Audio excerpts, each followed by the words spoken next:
আজকে সকালবেলায় তোমাদের সঙ্গে ঠাকুরঘর থেকে ব্লগটা শুরু করছি। আজকে সোমবার, আজকে চতুর্থ সোমবার শ্রাবণ মাসে। তো আমি তো দ্বিতীয় সোমবারে আমি পুজো করতে পারিনি, তো সেই কারণে চতুর্থ সোমবারে আজকে বাবাকে সুন্দরভাবে একটু অভিষেক করে পুজো করব। তো আমি তো মন্দিরে যাই না, কেননা মন্দিরে যাওয়ার সময় হয় না, সেই কারণে আমি ঘরেই পুজো করি। প্রত্যেকটা সোমবারই আমি ঘরেই পুজো করি, চেষ্টা করব, খুব ইচ্ছা আছে যদি বাবা চান আমি তাহলে লাস্ট সোমবারে আমি যাব মন্দিরে।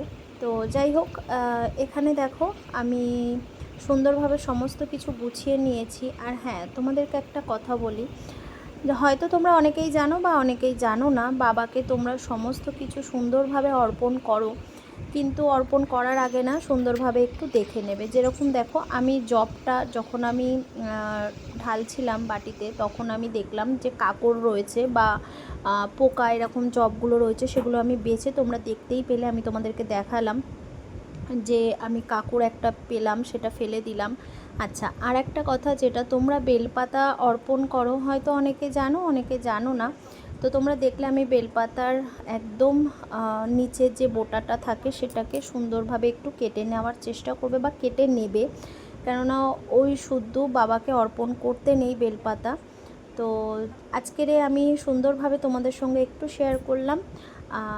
আমি যেটুকানি জানি সেটুকানি তোমাদেরকে শেয়ার করলাম, যেটুকানি জানছি সেটুকানি তোমাদের সঙ্গে শেয়ার করলাম। তো তোমরা বাবাকে বেলপাতা যখন অর্পণ করবে, দোকান থেকে নিয়ে এসেই অর্পণ করে দেবে না, তোমরা দেখবে লাস্টে একটা মানে বোটাটা একটু কেটে তারপরে তোমরা অর্পণ করবে। তো আজকে আমি সুন্দরভাবে থাকো বাবাকে অভিষেক করার জন্য সমস্ত কিছু গুছিয়ে নিয়েছি। আজকের আমি যেটা দুটো জিনিস আমি আজকে বাবাকে প্রথমবার আমি অর্পণ করব, যেটা হচ্ছে বাবার খুব প্রিয় ভস্য, সেটা আমি নিয়ে এসেছি কালকে কিনে দশকর্মার দোকান থেকে। সেটা দেখো প্রথমেই আমি বাবাকে দিয়ে দিলাম। আচ্ছা, তোমরা আরেকটা জিনিস দেখতে পাচ্ছ থালাতে নতুন, হ্যাঁ, বাবার জন্য একটা ডামরু নিয়ে এসেছি, খুব ইচ্ছা হয়েছিল, তো সেই কারণেই নিয়ে আসলাম। তো যাই হোক, বাবা যখন যেটা চাইবেন তখনই সেটা আমাদের হাত থেকে আমরা মানে ভগবানকে অর্পণ করতে পারবো আর কি। তো হয়তো জানি তোমাদের সঙ্গে ভালোভাবে আমি কথা বলে সুন্দরভাবে গুছিয়ে বলতে পারছি না।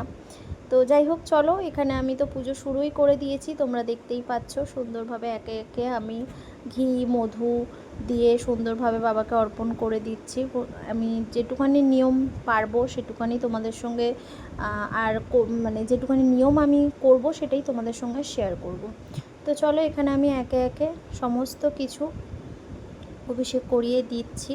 তো তোমরা দেখতে থাকো ব্লগটা, আর অনেক অনেক ভালোবাসা দিতে থাকো। তোমরা আজকে কারা কারা সুন্দরভাবে পুজো করেছো, বা অনেকেই মন্দিরে গিয়েই করেছো, আমি তো আর মন্দিরে যাই না সেই জন্য।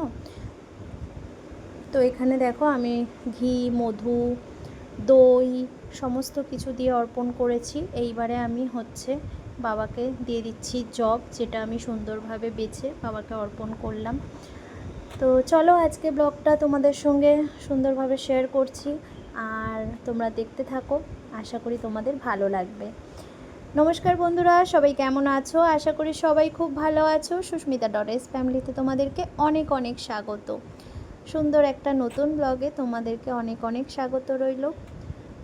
আজকে সোমবারের একটা ছোট্ট ব্লগ তোমাদের সঙ্গে শেয়ার করছি, তোমরা দেখতে থাকো আর অনেক অনেক ভালোবাসা দিতে থাকো। তোমাদের ভালোবাসাতেই আমি অপেক্ষা করে থাকি আর কি।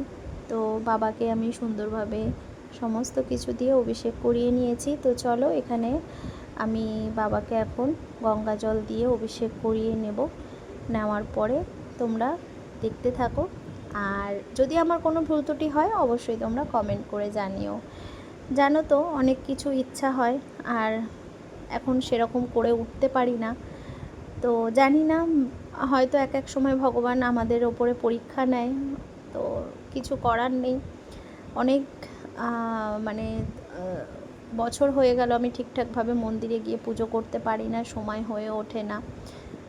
কি করব বলো, সমস্ত কিছু সামলাতে হয়, আর জানি না কবে সমস্ত কিছু ভালোভাবে আমি আবার সামলে উঠতে পারবো। তো এখানে বাবাদেরকে সুন্দরভাবে মুছিয়ে কাঠা দেখো ভালোভাবে সুন্দর করে সব পরিষ্কার করে নিয়ে আমি একটা যে পাত্রের মধ্যে বাবাকে রাখি সেখানে একটা ওম এঁকে নিচ্ছি, নিয়ে এখন এখানে আমি পুজোটা শুরু করব। আজকে জানো তো মা একটু ভালো আছে, তো মাকে বললাম যে মা তুমি তো উঠে গেছো, তাহলে স্নানটা করে আসো আজকে, তাহলে তুমিও একটু জল ঢেলে দেবে বাবার মাথায়। তো মা চলে গেছে স্নান করতে, জানো তো আজকে মাকেও বলেছি তুমি, কেননা মা ঘুমায়, আমি তখন পুজো করে নিই, আর সেই জন্য আর সেরকমভাবে মা ঢালে হয়তো জল, মানে নর্মাল জল ঢালে, আজকে একটু দুধ দিয়ে অভিষেক করাবেও মা। তো আমার মা জানো তো ভোলেনাথের অনেক অনেক বড় ভক্ত। আমার মাকে আমরা যখন ছোটোবেলায় বলতাম যখন, যে মা তোমাকে তোমার ভোলেনাথ কি দিয়েছে, কি করেছে, তুমি সারা জীবন তো তুমি কষ্ট করেই গেলে। মা শুধু একটা কথাই বলতো, যা দিয়েছে ওনার আশীর্বাদে আমি আজকে বেঁচে আছি।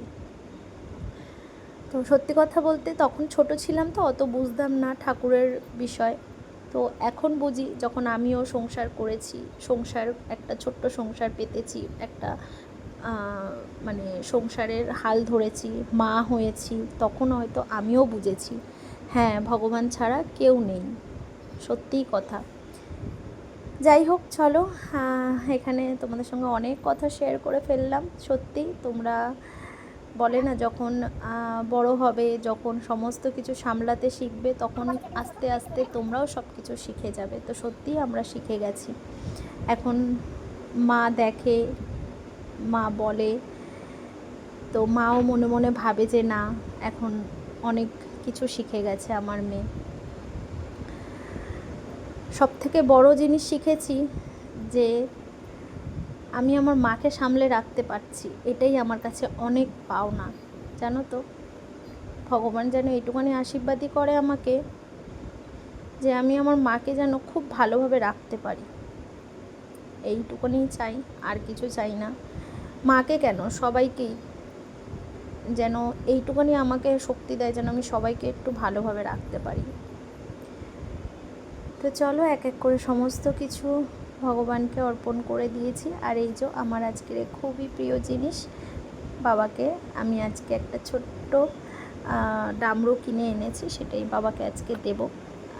এর আগে 2 বছর আগে আমি বাবার জন্য ত্রিশূলটা নিয়ে এসেছিলাম, কেননা আমার তো শিব ঠাকুরের সব জয়েন্ট করা দেখেছো তো, সেই জন্য। তো এখানে দেখো আমার মাও চলে এসেছে জল ঢালতে, সমস্ত কিছু গুছিয়ে নিয়েছি। আর এই যে এটা অনেক স্মৃতি হয়ে রইল, জানি না মানুষ এই আছে আবার এই নেই, এরকম একটা ব্যাপার হয় এখন যা অবস্থা। তো চলো সবাই ভালো থাকো, সুস্থ থাকো, ব্লগটা অনেক অনেক ভালোবাসা দিও, আর সবাই একটু কমেন্টে লিখো হর হর মহাদেব। সবাইকে ভগবান ভালো রাখুক, বাবা ভোলেনাথ সবাইকে কৃপা করুক। তো চলো আজকে মতন টাটা, সবাই ভালো থেকো, সুস্থ থেকো। ছোট্ট একটা ব্লগ তোমাদের সঙ্গে শেয়ার করলাম, একটা অন্তত লাইক দিও, আর সাবস্ক্রাইব করো যারা যারা এখনও সাবস্ক্রাইব করোনি। তো চলো ব্লগটা এখনও শেষ হয়নি, তোমরা দেখতে থাকো, আরতি করে নিয়ে আমি আজকে ব্লগটা শেষ করব।